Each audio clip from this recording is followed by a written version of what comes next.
Hi friends, it's Gail again coming to you from Melbourne down under to discuss nursing. Are you looking to migrate? Before you do, watch this video.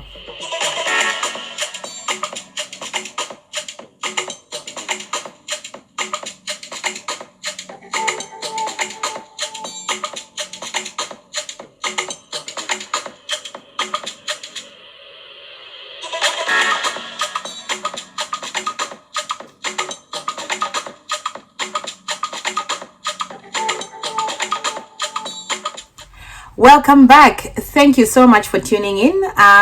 Once again, it's Gail from Down Under, here to discuss nursing amongst the many passions I have. Today's topic is nursing, and I'm a nurse, so hence the chosen topic. I would like to share with you what it takes to, or what's involved being a nurse. It's a very, very wide subject. It'll be broken up in parts over the next couple of weeks for me to explain to you the migration process when you are qualified to come across. The topics of nursing that I intend to cover are my own story of becoming a nurse, of which I qualified here. I migrated as a student and now I'm a resident. And the experience that all you folks out there may be having, you might want to migrate as a student like I did, or you could be a qualified nurse wherever you are around the world. Watch this channel because this will be a platform with a wealth of knowledge on the basis of the 17 years I've spent in this country. I've worked in many areas of nursing, from aged care to medical surgical to forensics to community nursing. I've done it all, everything in between, with the exception of ICU or emergency department. So every other part of the hospital and the community and specific areas like prisons, I have, practiced as a nurse.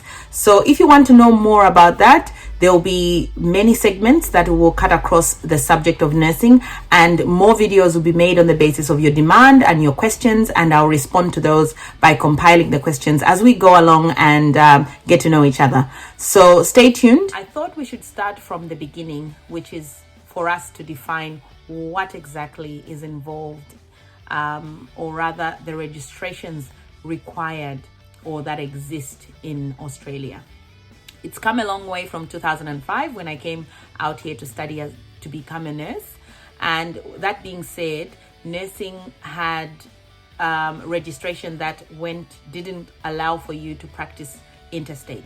You had to study in one place, get your registration that's confined to that state, and sit for exams to be able to register and practice in a neighboring state. So Australia having 6 states across the country, including the island of Tasmania. We now, thankfully, it's been a couple of years now, since 2005 when I first came, it's now a national registration, which is fantastic, giving everyone many, many options without any restriction to be able to go across borders and practice without any restrictions or any board exams that you have to sit to be registered in that separate state. So basically, I thought, let's start from the beginning. Nursing from a migration point of view and an educational point of view, which is that being a student right now in Australia and you're thinking of other things, the topics are numerous that I'll discuss on my channel. But I'm coming from the perspective of once having been a migrant who didn't come to join anyone I knew. I figured things out on my own because that's just how my beginnings were. That being said, I feel this channel could be a safe platform for everyone who's old and new in the country, still outside the country, trying to come in as a migrant, skilled or unskilled, to come and study, to be able to tune into my channel and be able to have information that on the day of being published is accurate. And I'll always have links down below that will allow for you to be able to verify what is prevailing at the time when it is that you did choose to log in to watch any of my videos. So information varies with the skills list. Nursing has always been on the skills list. When you come to study or you are qualified from overseas and you meet the criteria of what they need for you to be able to register in this country, opportunities are vast. The sky is the limit. So speaking of registrations that exist in Australia, number one, there's the general registered nurse, and that is a nurse who has done their 3-year bachelor degree and has the fundamentals of an understanding of nursing in many areas, but is yet to specialize. There are 2 ways in which you can have opportunities to specialize or be able to define what your experience is, and that is via further education or being able to have an opportunity of working in an area for at least 2 to 3 solid years. That makes you a qualified person in that area, because hospitals are accredited to foster nurses having in-house education to be able to practice safely. Your chosen area of specialty, be it once again an example of oncology, orthopedics, or cardiac, specializing by experience is not, is a very common way in which people do it, because employers have become a great support in enabling their staff, very much for their benefit, but of course, most of all, yourself. They have enabled staff who have, passed their probationary period, whatever the policy may be, you can inquire. They've gone ahead to be sponsored, and many employers these days, or have agreements with universities. So you'd find that you can actually take up a master's program, a certificate, postgrad diploma, and be fully sponsored by your employer. So the practice is covered by you working for your employer, because your clinical hours will be clocked by your education department, but the theory part is formally delivered by a university.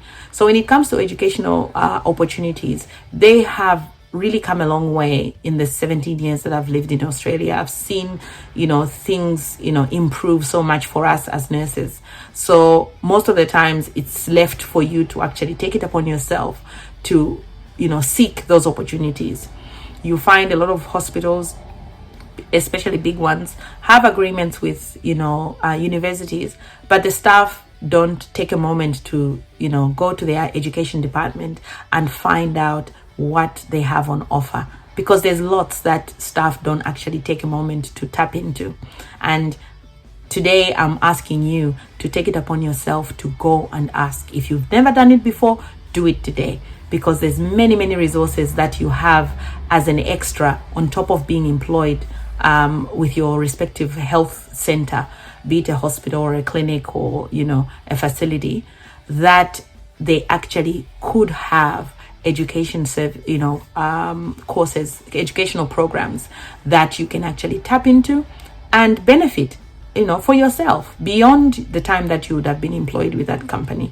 So ultimately, researching, finding out what your employers have to offer is fantastic. Nursing is very wide, and I'll break it up so that it's easier for everyone who wants to tap into my channel to be able to go to the topics that you feel apply to your need of knowledge.